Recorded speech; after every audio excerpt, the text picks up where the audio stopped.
been a while since I've done much posting on Instagram or YouTube, so I thought I would make a small update to benefit you. Just in this moment, are you okay to just be still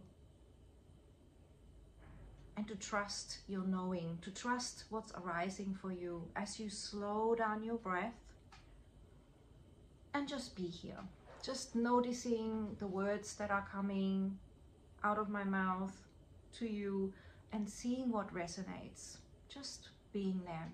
I'm just going to share a little bit about my capacity in the world of busyness to be able to stay in my center as much as possible, and to honor that, the fact that the world is going through massive change. There are so much information out there, so much to connect with, so much of an energy shift to perceive, that sometimes it's really hard to know where to place your attention. You care about your family, you care about your friends, you care about the world, you care about the neighborhood, the community, and also about yourself. So most important part is truly, if we want to help the world and create, not just through helping, but through our presence, a positive impact, feed your own self first in terms of positive vibrations, in terms of meeting your shadow, in terms of taking time out to walk barefoot and literally to cleanse out as your feet touch the earth. We are designed for that, and that is a natural medicine that is available to us for free. Taking a few deep breaths, give yourself 3 to 5 minutes of just letting that belly expand on the inhale, contract on the exhale, and be really present to it, even while I'm talking. Even while the world is going around, there's noises, colors, shapes, things moving. Dropping the shoulders consciously, which rise with stress as we try to guard and feel safer that way, which is an illusion. So what I found is that since living in Melbourne, which is amazing, I really love it. I also love Adelaide, by the way, and Germany, all of those places where I have lived and enjoy being. Each place has its own unique essence. The main thing is though that in each place there are beautiful botanical gardens, there are beautiful trees, there is beautiful fresh air, there's amazing human beings, there's flowers and butterflies and stars at night, and so I see everything as super beautiful. At the same time, there is energies that we pick up, and if I'm on a tram a lot and on a train and I'm working with people in a boutique at the moment, which is a very different thing than what I've ever done before, I had to adjust my life to that. I had to adjust my natural openness when I teach yoga and meditation, and when I'm in doing community work, or when I'm with my kiddies, or when I'm with my parents, or when I'm with my husband, or when I'm with friends. There's this natural, I'm very good at listening, feeling into situations, perceptive, receptive, with boundaries of being in my own, energy, and they're in there. So we understand we are connected and one, but there also is a degree of, I don't need to take everything into my field. And I found that in Melbourne, when you're sitting next to people on a tram, on a train, when you're working with all sorts of strangers that you have no idea where they're coming from and what their background is and what is in their field, it was another level of navigation. It's like coming from your own cocoon and perhaps my known world of yoga and family life and a quiet life as well, coming from a village in Germany and then moving to a kind of village which is Adelaide compared to maybe Melbourne and Sydney, etc. There is something that I had to get used to, but also learn to navigate. And that is the same for all of life, right? That is the same for new relationships and new jobs and children going through change. And we're always adapting and seeing, how does that work now? What does the world need from me? How can I be present in the best way while keeping my cup full and vibrant and, effective, loving, grounded, present, without causing extra stress to others, and while even meeting others and supporting them just with your own presence, with your own intelligence, creativity, you know, that spark that's in all of us.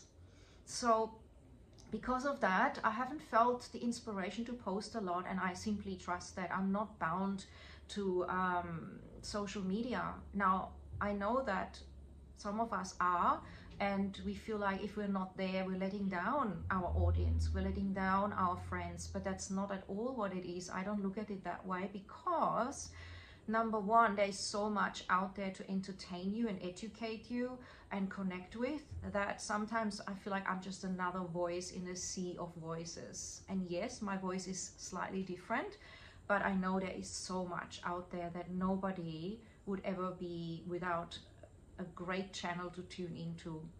And number two, I also want to lead by example, and by honoring myself, number one, and being authentic, but also by not feeling that immense push, which is quite media driven, that you have to be there all the time, you have to be in people's faces, and people need you. And I don't want to buy into this, and I don't. I actually like to see you as not needing me, enjoying perhaps some of the things I say, maybe picking up some nice wisdoms or reminders, being a mirror to you of what you needed to hear to be reminded of, or where you feel safe to be yourself, or where you feel, wow, you know, just practicing yoga or meditation with her, or going on a retreat, or having a one-on-one feels really right. For those moments, yes, but not a codependency, not I'm in your face 24/7. In fact, I know some people on Instagram or on Facebook, and I found it actually irritating that they were there all the time. Now, yes, that's my issue, and I don't have to look, and I didn't. But I noticed that seeing someone's face all the time, saying a similar message in a regurgitated, maybe slightly variant way, it's like saying, hey, you guys need me and you don't get it, and here I am. And also, you know, why are they not spending time to fill their cup? Some may say, I do that, and being on video will do that for me. And yes, sometimes it can, but it's not sustainable. We actually need time in nature, and we need time with real connection with people, not just through social media. It's like this addictive thing, and it makes us feel like, oh wow, I've connected with this person now, we are good. But the truth is, it's still superficial. We can do a lot online, but there is nothing like, at times, to still go into nature as much as possible together, face to face. Like even texting today, I was really leaving voicemails for people. I was really making small, thoughtful recordings for people to connect human to human, rather than another text, another thing that has words of that could be misunderstood, or that are something else to read and respond to. And at the end, I did say, no need to respond. If it really feels like you resonate, then please do. I'd love to hear from you, but otherwise, in divine time. And that's how my friendships are as well, and all my relationships. If we need each other, we call on each other. Otherwise, we just flow with what happens. And that's actually really healthy. It means we're not codependent. We know ourselves more or less, and we ask for help when we need it. And I found that often, you know, when I would offer guidance or help or suggestions to anybody that wasn't really wanting it or ready for it, it was just a drain on me and on them. So it's really important to gauge, are people really interested or not? And that's the same in my work in the boutique in the city now, which I really enjoy. I can just sense it. I'm way too intuitive these days at my age now. I can sense when someone actually wants help and wants a chat and wants guidance, versus when someone's in their own space just looking whether they're finding that perfect evening dress or not. I know it and I feel it, and I'm open enough to know that if they change their mind while they're walking around looking at dresses, that I sense and pick that up, and I'm reachable and I reach them. And so trusting yourself with that is really important, because this whole artificial intelligence and the dopamine hits and the addiction is strong. It's how we are wired, and the people that have designed that have very much understood that. If you go and dig into that, the people that have designed a lot of the things we see, not just on the news, but also on social media, they were engaged and employed to find out how the human mind works, what keeps them there, and how to get them addicted, and how to get them to want more. And really, it's disempowering to you. it's disempowering to all of us, because unless we know how to navigate it, and like going out for dinner, you need to pick that bit that you want, that your body needs right now. It becomes, you know, an addiction, an overload, and super unhealthy. And so I'm comfortable to not have been here. And the truth is, if someone wants to connect with me, they reach out, I'm there. The truth is that there are plenty of videos out there on Instagram where I share my essence and the sorts of things I love to share in the world, on videos, on YouTube's as well. But I also know it's good to reconnect. I also know it's good to be here in the moment, and it felt right today before I go out.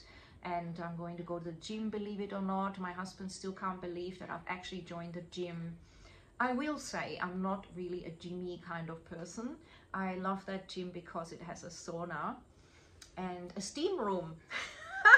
I know, but I also am doing gym things there. I'm doing some cardiovascular work and just that running, and also I just thought, let myself be challenged. It's not natural for me to go to a gym. My body does respond very well to all exercise, which is why my Kundalini yoga has sustained me, and it keeps me intuitive, connected with myself. It keeps my joints fluid. It keeps my endocrine system and nervous system really amazingly balanced. Yeah, so that I've never really, but everyone's different. Some people really need to get that out and do that intense stuff, and we do that in my classes too. Sometimes we do mini tantrums, we do particular breath work, we have deep relaxation. Yoga brings with it the full package, the way I teach it. So if you resonate and you're watching this, I will let you know that I am available always on a Sunday morning in Australia in the mornings, where we have women's holistic Kundalini yoga. It is very beautiful. You do it at your own pace. It is spiritual. It's about breath work, frequency, vibration, your connection with yourself, with your self-love, with your self-care. That is always the theme. And how can we love ourselves more? What are we not listening to? It's like a reset to connect with that more. And then there is also every Monday night a meditation for clarity, peace, and deep sleep, because deep sleep is so essential. Amongst all of that, I just wanted to say, yeah, I've learned to navigate Melbourne. I've enjoyed it. I've worked in community centers as a volunteer, found my own yoga class to attend, found my own yoga centers where I teach. I love what I know, where I can go anywhere with a tram. Now I've been in all sorts of suburbs, exploring the neighborhoods, the houses, the types of people that seem to be there. I've been finding myself my organic shops straight away, and my favorite little restaurants are building up. I've also found a really good practitioner and noticed how easy it is, but without references and recommendations, it's a bit different. So sometimes it takes me an hour to travel there and back, and then to learn from that experience, which has so far been 99.999% super positive. I'm finding it really amazing here. Gratitude for change. Everything's changing. I won't be here forever, so there are already changes coming up again. I'm out here. I love going down to catch the tram. I love the sea baths just outside my house, the ocean, and that fresh pranic life force, and the huge lawn straight outside. It couldn't get better. But I will be back in Adelaide, and I also will be heading for Darwin and New South Wales sometime this year, and the adventure continues, flowing with it, and also finding my own pace within it and my own way of navigating in a really good relationship where we are secure enough to be apart and together and weaving that life. Now, my husband and I are really good like that, and my children too. They're really good at, we're communicating and we express what we need and how life is, and you know, and from there we flow. It's really beautiful. So if you want to learn more, I'm having more spaces for one-on-ones coming up. I'm just finishing with a few programs, 6-week programs.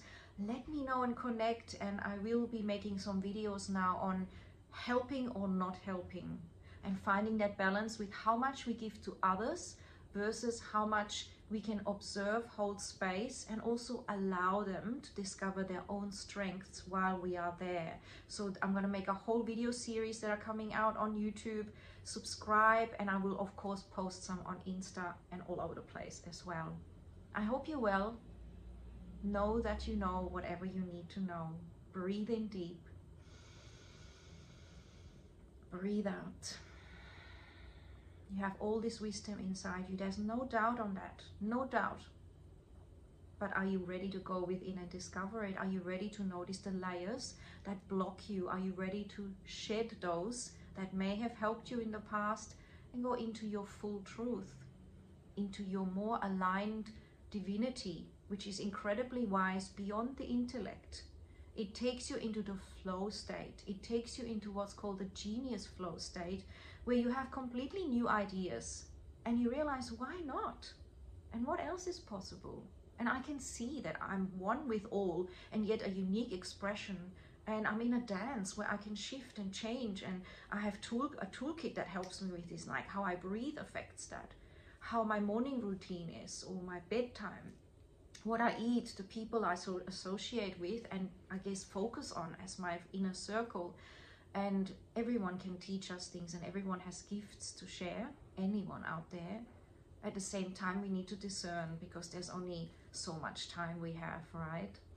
So I hope that this helps you on your journey and has you feeling great. Please only take on anything that feels really good, because all of our lives are very unique and very different.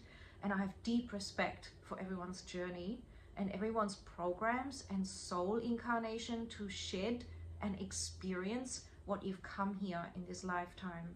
And I love hearing about it. I'm very privileged when I do one-on-ones to hear about past lives, current lives, deep journeys from childhood and programs that suddenly are seen for what they are and let go of, and how easy that is. I could tell lots of stories about that, and I will also do that. I have a feeling that when I'm in Darwin in a few months and maybe up in Cairns, that I will have more time to make videos in particular, but I'm open to doing them right now as well. So let me know how you feel. I'd love to hear from you, because that always creates that beautiful exchange and also keeps inspiring me, but also could deeply inspire you to hear yourself speak, to express what you're feeling. Just doing that in writing or in voicemails or in journaling or in whatever form you wish is already an acknowledgement and an honoring of your truth, rather than the millions of thoughts that we catch through being in a soup of society, through being in a collective, and also through running programs. The programs, remember, will run most strongly if we're in a fight or flight, if we feel we're lacking things, if we feel we need to prove ourselves, if we're having that anxiety. That stops that natural flow of relaxed consciousness, and it takes us into a flight or fight, and that then tries to keep you safe by keeping you the same and running the same program. That's when we get a bit stuck, maybe with some variation in there. So yes, I will stop at this point and make some other videos while I have a chance. And I wish you a most beautiful moment of now. Please honor yourself, trust your unique journey. And the best way to get to that trust is to breathe deep and take time out every day. Get your feet into nature, barefoot, and just connect. That will cleanse out any stagnant, any old, any stuff that's not even yours. It will connect you to reality, which is nature and earth and this plane. And it will open you up to a sense of lightness and clarity, which your inner child always had, which your soul has, and which is always there. It's just the noise of that other program is tending to try to overcover it and try to help you to feel, oh, it's not safe. Oh, in my past life, I was killed for that. Oh, I was punished for that. Oh, I may not have my same tribe of friends if I express the wrong thing. These are all natural things, but they are sabotaging us and making it really hard to blossom. So yeah, anyway, ciao for now.